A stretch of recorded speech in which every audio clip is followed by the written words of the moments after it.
This is the face of someone who had a rocky start to the liking of literacy. I have always been very much of a science and numbers person, so sitting down to learn to read and write for half of the school day felt like a giant waste of time. I'm a very fast-paced person and viewed literacy as old world and slow. However, flying is fast-paced and exciting. This is how I connected the two to make myself appreciate literacy. This is the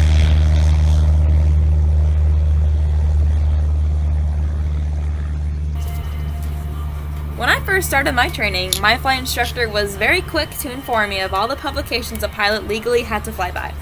These include several chapters of the FAR AIM and a few other books specific to the airplane. While reading these, I found new purpose to reading. I could learn to fly much quicker if I read ahead of my lesson tickets. I also had the experience of reading some more experienced pilots' works, which was like having a private mentor at the palm of my hand on demand whenever I wanted. In the field of aerospace, everyone really just likes to hear themselves talk, so everyone just writes their own book of what they've learned throughout their years of training, so younger pilots can learn from their mistakes. Because in the world of aviation, you don't really know you made a mistake until you're about to crash into the ground. So, for younger pilots to avoid their mistakes is always a great thing. Also, with writing books about their experiences, pilots also really like to tell stories about all the things that they've encountered in the air, and they tell those stories through word or through other books or through blog posts.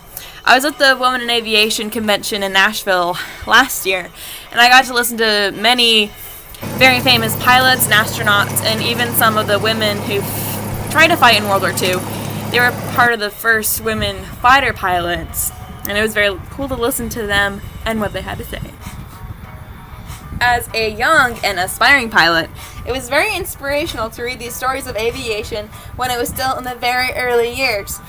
Without these pilots writing down and documenting their experiences, there would be no way that humanity could take their first flight in the history to traveling out of Earth's atmosphere to the moon in a short 66 years. Now, young pilots like me indulge in the writings of pilots passed on. It is these stories that got me inspired to fly and to continue to study in this rich and ever-changing career.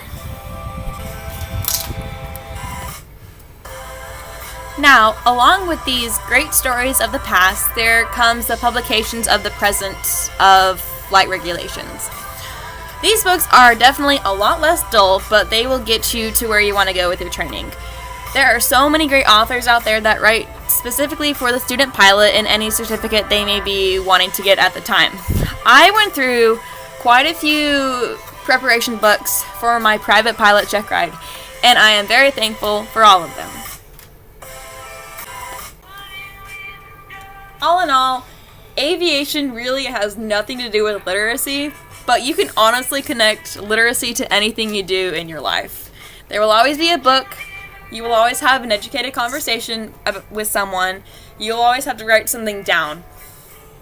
It's not a stretch if you really can back up your argument, and literacy will always be there.